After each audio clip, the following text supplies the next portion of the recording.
The following program is rated GE. It is suitable for general family viewing.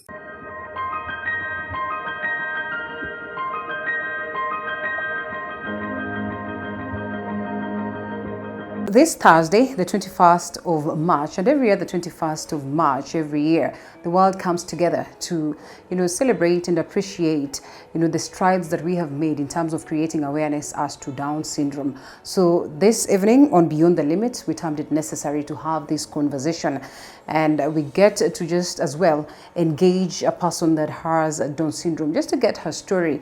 But beyond that, equally a medic who is going to walk us through the journey of just getting to know what is this that we're talking about when we are talking about awareness. So I am delighted to have Dr. Florence Oringe with us so that she can enlighten us on that before we get to speak to Mso, who is a Down syndrome patient. Dr. Thank you so much for creating time to be with us. Thank you for having me. Yeah. It's a pleasure. Would you like to introduce yourself better? Okay. Right. So I'm Dr. Oringe Florence. I'm a neurodevelopmental pediatrician. I work for Kenyatta University, and I'm also a consultant at the Beacon Children's Center. All right, asante sana. So when we're talking about Down syndrome, at what point is this diagnosed in most cases? At a tender age or? So Down syndrome is a genetic disorder. So that means that children acquire the condition in utero before they're born. Okay. So it is a genetic disorder. So that means by the time the child is born, they already have the defect in their in themselves. Okay. So the defect in Down syndrome is essentially a genetic disorder where children have an extra chromosome 21, and so that extra chromosome causes a challenge in the way the body functions, and so it affects several systems in the body. And that's what now leads to the syndrome called Down syndrome. So if we're talking about genetic disorder, and does that take us to a point where we think of genetical predispositions? And are there instances where one can arrest this before then it gets to happen to a child?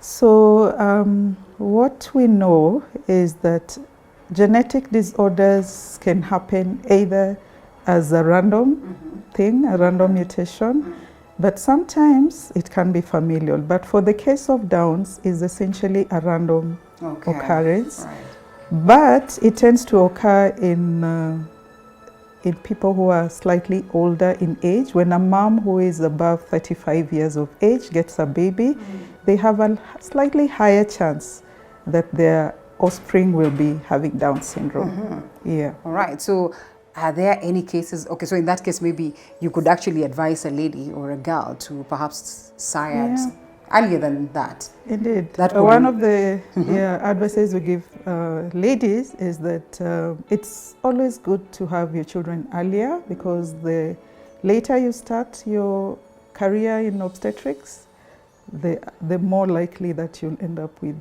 genetic issues with your babies. So it doesn't matter if you have sired before you've given birth. It doesn't matter. Yeah, it's just about the age of the ovum. Okay. Yeah. All right, interesting. There there you got to hear this. So it's also important that you take note of such things that we're discussing. So doctor, a lady, has given birth to a baby and they're excited, perhaps they have zero idea that this child could be having these extra chromosomes. What are some of the things to look out for? What are the notable signs and symptoms that would get a lady, a little bit worried and maybe seeking medical attention? So right from birth, when these babies are born, we can actually tell that something is amiss. Okay. The first thing we look at is the physical characteristics of the child. And there are usually subtle differences between a child who has Downs and a child who is typical. Okay. And so as somebody trained, you're able to pick up some of those features that you can actually then begin to suspect that this baby might have Downs. But then beyond these features that we see, one can also do some tests, like genetic tests, to confirm that diagnosis of Downs in the child. Yeah, so it's very easy to make that diagnosis from birth. But the other features that these children will have would be associated medical complications that come with Downs, because it is a syndrome. So a syndrome means there are other systems that are also involved. So besides now just the fact that it's genetic, we tend to see all the systems having an issue, one issue or the other. So if you think about the nervous system, at birth we usually see a lot of low tone, a floppy baby. So this baby might not have, the strength even to breastfeed at birth. So we are able to again tell that this might be an indication of a problem. The other thing, of course, we see at birth is that if the child has any cardiac issues, so the heart has a problem, a congenital heart defect, or if the child has gastrointestinal, so the gut has a congenital defect, you can actually pick up that right from birth, because either there'll be failure to pass the first stool, which is called meconium, or the child will not be retaining feeds, or they'll struggle to even feed. So we are able to pick up that. But a lot of the other associated conditions, they may develop along the way as the child is growing, but most times you're able to pick up the diagnosis even before the mom leaves the maternity unit. And it's distinctively different from other syndromes? It is a distinct syndrome because the features that we talk about that are specific for Downs include things like a bit of upslanting eyes. When you look at the eyes, they look a little upslanting. You'll see a flat face with a flat nose and a bit of a flat back of the head. The mouths tend to be slightly smaller, but with a large tongue. So you'll find that the child is struggling and keeping the tongue out of the mouth and struggling to feed. So just from the facial features and the head, in the palms, you can also see like a single line across the palm, which suggests there could be something happening. And then we look at the feet. You'll be able to pick against certain features like a big gap between the big toe and the next second toe, which we call a saddle gap. And those are things you can see right from birth. And they're very distinct from every other syndrome. So there are lots of genetic syndromes, but they're all very distinct in how they look. So at what point then does the element of medication come in? And does it come in to help parents and these children to manage as they grow up, or is something that can be reversed? So I think to answer your question, then we need to talk about the other comorbid conditions or things that come alongside Downs.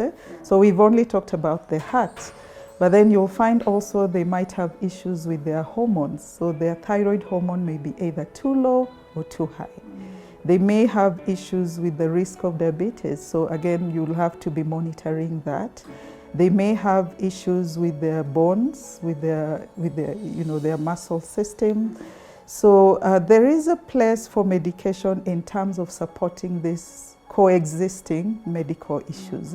So yeah, like now, if the child, for instance, has a heart condition, they may be put on a heart medication to support the heart function. If the child's hormones are low, sometimes we do supplement. So you'll find some of these children on medication. But the biggest challenge that they face is actually developmental. So most of these children will have delays in development, partly because of their low tone, but also because of their brain function. So you'll find that they will have delays in speech. So there are children who will struggle to speak. They will have delays in their motor functioning. So these are children who will delay to attain the motor milestones like sitting, crawling, walking. And they may also have delays in fine motor skills. Their cognitive skills tend to be lower. And so because of that, we have to support these children with therapies. So we call them early intervention therapies, which include a speech therapy, occupational therapy, and sometimes also physiotherapy. So those are key support measures for the younger child. But as they grow older, we are always monitoring what other conditions may arise in them. Yeah. Beautiful. I know most of the people would want to know, are there notable things that one can do apart from, a woman making sure that at least they sire at an early stage? Are there some other notable things that one can do to at least reduce the chances? Just get the babies younger. There's really nothing else that you can do. You can't prevent downs. It's random and it just happens. So, moms can't, do anything to prevent it. All right. Yeah. Research advancements, the cases that are notable in the country, just how rampant is it, and what would it mean, getting Down syndrome at this time and age? It's quite a common disorder. Like we see, population-wise, we're seeing a rate of about 1 in 800. But now when it comes to the older age group, it can be as high as 1 in 50 if you're above like 50 years and you get a baby. So it's pretty common. And because of that, sense that it's common, you'd always want to, encourage women to, get their babies earlier because you can't prevent it. Right. Yeah, and in terms of reversing the Downs, it's not possible to reverse Downs because it's genetic. The defect happens at birth. So there are no treatments that target the primary cause of the disorder. Most of the research that's going on is just how to support the brain functioning to improve. How do you improve the cognitive skills? So there's a lot of research going on what other compounds can support the brain to develop, and so that this child's outcome in terms of intelligence is not that low. Yeah, but most of those are still research projects. They're not yet available to us in our country. So all we do now is to encourage early intervention so that children can learn their skills of functioning. Beautiful. And so on this week of awareness, what is this one factor that you'd perhaps wish for the masses to know, to understand, and especially in care of these persons? I think one of the things that should come out is that no parent decides they want to have a Down syndrome child. Parents look out for a normal child, and so when this child comes, they go through a season where they are grieving the loss of the baby they didn't have. But all is usually not lost, because that grief sometimes can be very prolonged because they feel like the child has poor outcomes. But when we start interventions early, so if you're doing those speech therapies early, the physios early, these children can attain as close to normal as possible functioning. And there's also a lot of support systems right now. There are special schools that accommodate those ones who have severe intellectual disability. Of course, there are health facilities that address their medical issues. We have a lot of advances on, interventions on their cardiac aspects. And so all is not lost. There's a lot of hope. A lot of these children grow into adults who actually are able to work and function independently. We are about to speak to 42-year-old Muthoni in a bit. So that's a beautiful story. That's a story that, of an individual who's gone beyond the limit shortly. So Dr. Ringi, thank you so much for the great insights. Okay. Allow us to shift gears. We take a quick short break and then we come back with Muthoni.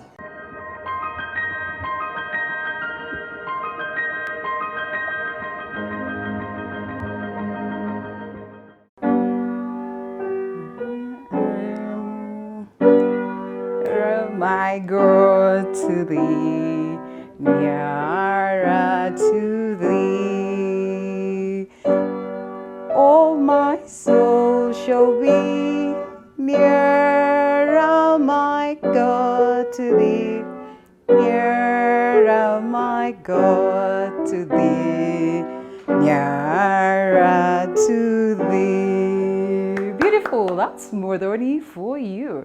And so this moment, we just get into a house and get to hear her story.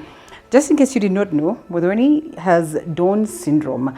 But you know what? That has not stopped her from living life. She has gone to levels of actually representing persons that have the same condition as her. So we just want to have a chit chat with her. You've heard her play the piano and she's done it perfectly well.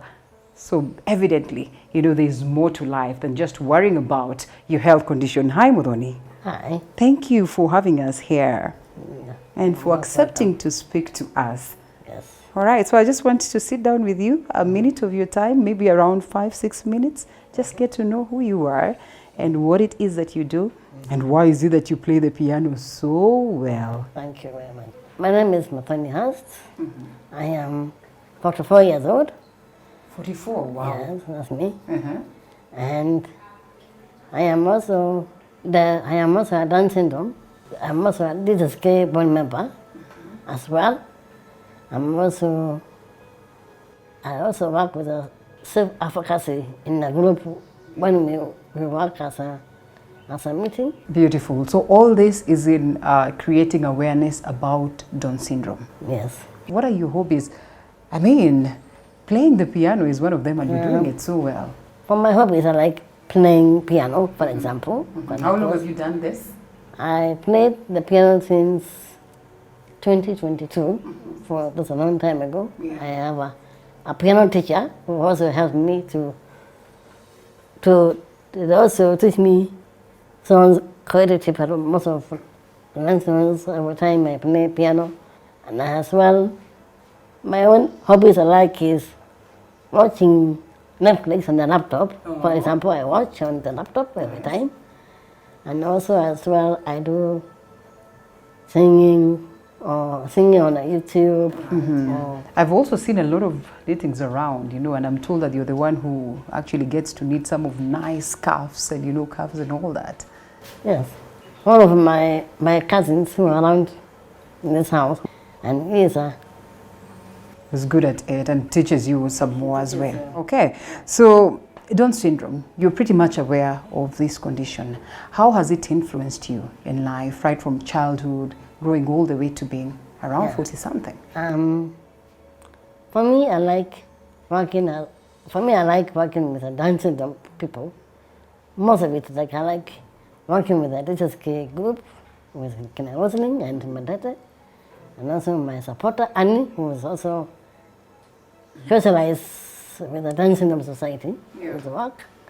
And also I work with my laptop on the Down syndrome, part of it. And for this Down syndrome, I also work with a self-advocacy. As a part of the Down syndrome, I can Rondo and Joy and this other group of the children who have more disabilities. Has your condition ever affected, how you lived life, or how, you would have wished to live life? Has it ever limited you from achieving the things that you ever imagined of achieving in life? For that Down syndrome, and I'm a friend of mine called Shunik. He also has Down syndrome. Yeah. And also the other one who has, her name is called Pavik.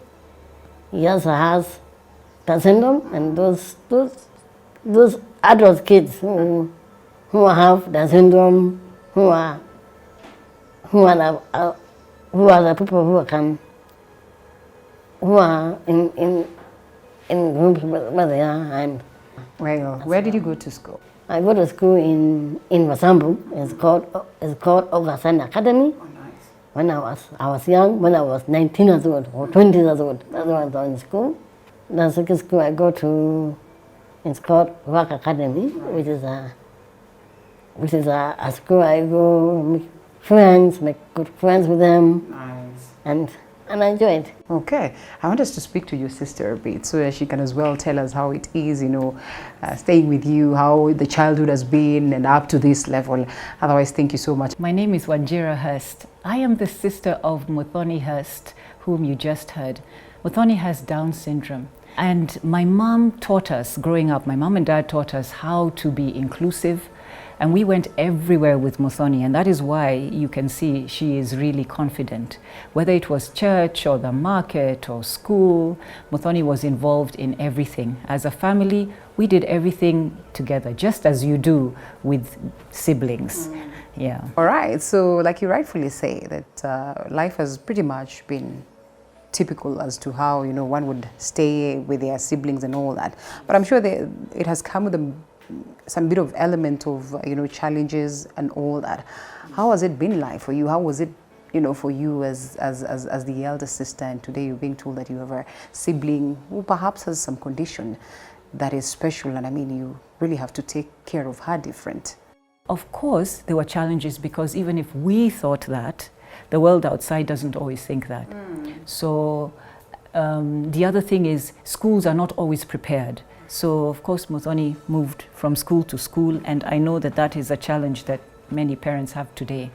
But despite that, there were some special schools where she went to, and I think she mentioned some of them, and that really helped. How expensive is it just managing, you know, a child with Down syndrome, and you know, having them grow up all the way to an age like 40-something? You know, it's impressive. Yes, it does have its expense in this sense that sometimes if you go to a special school, you know, you're going to pay much more fees, because the teachers may have done a special needs education, so that will happen. If you are lucky to get into a school that's integrated, some schools will ask you to pay extra, which I wish that was not possible, but it is. And sometimes you will need to have a supporter for your child, because the challenge is that many people with Down syndrome cannot stay on their own. They don't have a sense of danger. So Muthoni always needs a supporter. So a parent would always need to either have somebody, and that's another additional expense, to support the person with Down syndrome. Has it, like, perhaps the first times, was it a difficult thing? I'm imagining I've come here, I've been welcomed, you know, with individuals that are quite warm and friendly and all that. Did you ever have difficulties thinking that, you know, now when you introduce yourself to someone or to people, say for instance, if you want to get this person to marry you, then you have to begin by saying that also I have a sister, and most of the times I'll stay with her. She's probably going to come home to my place, spend a couple of days, 3, 4, 5 days there, and you should be comfortable. Have you had difficulties with that? Do people around you understand? I've been very lucky, actually, myself and my sister, since we're both married. We have been very lucky to always have had partners who are positive about that. That is definitely something that people need to think about. You are right to bring that up, because that's a different, I am responsible for Muthoni now, you see. She's not living independently. My sister is also responsible for Muthoni. So at this point in time, what is this one thing, you know, even as we get to celebrate the moments and the days of awareness, what is this one thing that you'd love for society to accept, to understand, to know about these special kids, and, you know, in terms of just how they get to treat them? I would love for society not to have the stigma that they have towards people with disability, towards people and children with Down syndrome. I would love society to be more tolerant, and also to widen their viewpoints, so that they can realize that people with disability, people with intellectual disability can contribute even at work. There is some work that they can do, yes, whatever it is. So employ them where they can be employed. Smile, talk to them. Volunteer in Down Syndrome Society of Kenya. Say, I'd like to volunteer, I can do this. Can I come and be of help? Do that.